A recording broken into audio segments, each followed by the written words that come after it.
Assalamualaikum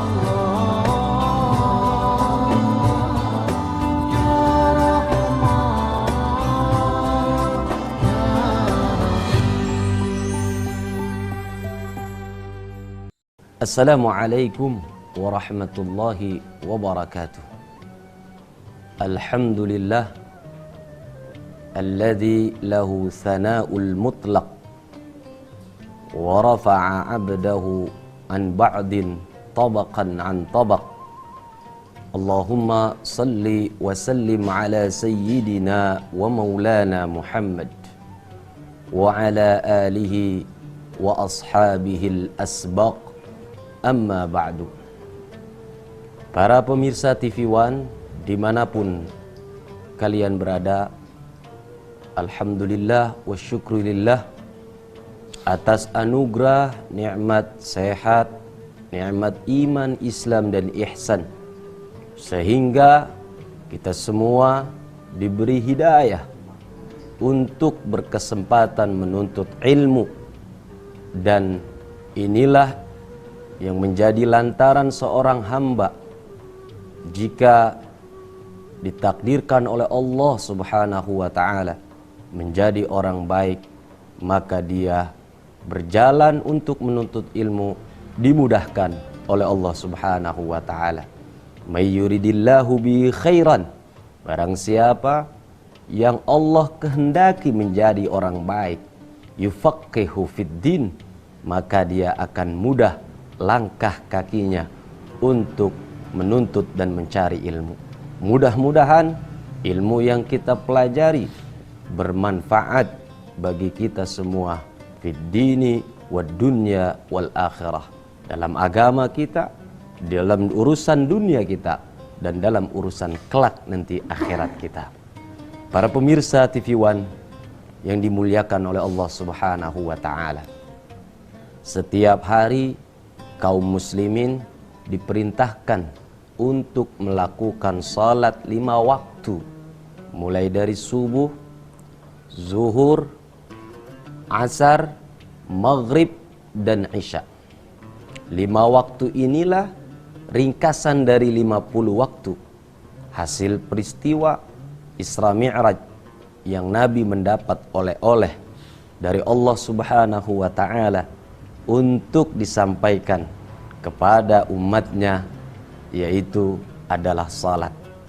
Allah perintahkan Nabi untuk membayar zakat kepada seluruh umatnya juga, tapi Allah tidak panggil Nabi ke langit. Allah perintahkan Nabi haji, dan seluruh umatnya juga dianjurkan berangkat haji bagi yang mampu, tapi Allah tak panggil ke langit.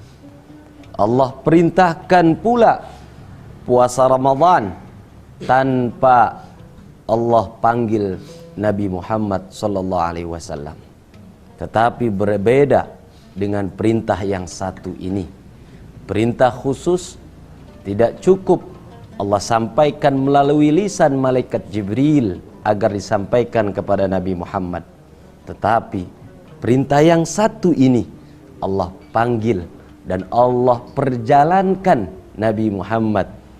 Itulah disebut dengan peristiwa Isra Mi'raj, yaitu peristiwa perjalanan Nabi Muhammad sampai bertemu kepada Allah Subhanahu wa ta'ala dan menerima perintah berupa salat.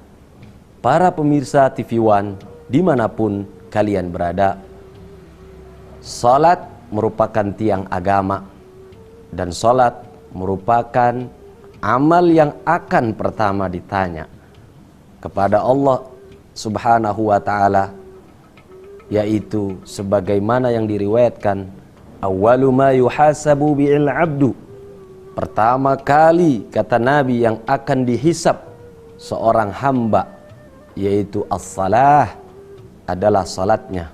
Fa in saluhat, kalau salatnya dianggap benar, kalau salatnya dianggap sesuai tuntunan dari Al-Quran maupun hadis, saluha sairu amalih, maka amal yang lain pun akan dianggap benar.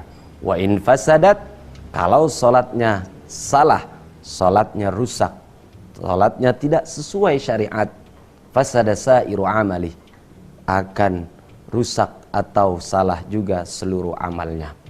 Para pemirsa yang dimuliakan oleh Allah Subhanahu wa taala, tentunya salat yang benar, salat yang sesuai tuntunan syariat adalah salat yang diajarkan oleh Nabi Muhammad sallallahu alaihi wasallam, sebagaimana yang termaktub dalam kitab-kitab salafun salih, bahwa di sana ada rukun-rukun salat, ada syarat-syarat salat. Ini yang perlu diperhatikan bagi seluruh kaum muslimin dan muslimat dimanapun berada.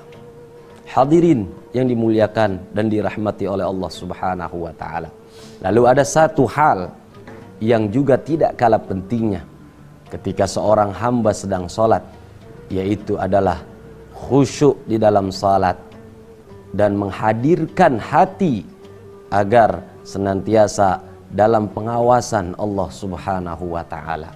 Dan mereka yang salatnya khusyuk, merekalah sebagai mukmin yang akan beruntung.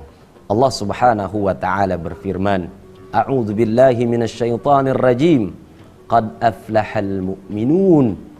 Sungguh sangat beruntung orang-orang yang beriman. Siapa mereka yang beriman dan beruntung? Alladzina hum fi salatihim khashi'un. Mereka yang dalam praktek salatnya khusyuk kepada Allah Subhanahu wa ta'ala. Para pemirsa yang dimuliakan oleh Allah Subhanahu wa ta'ala, lalu timbul satu pertanyaan, apa makna khusyuk tersebut? Apa faidahnya ketika seorang hamba juga melakukan salat dengan cara khusyuk? Ada sebagian yang memahami bahwa khusyuk itu adalah melalui tindakan, gerakan, dan apa yang dia lakukan saat dia salat. Ketika kita menarik kalimat bahasa Arab khusyuk dari kalimat khasha'a, yakhsha'u khusyu'an, yaitu bimakna at-tawadhu', al-khudu', tunduk dan patuh. Itu adalah makna secara bahasa atau makna secara etimologi.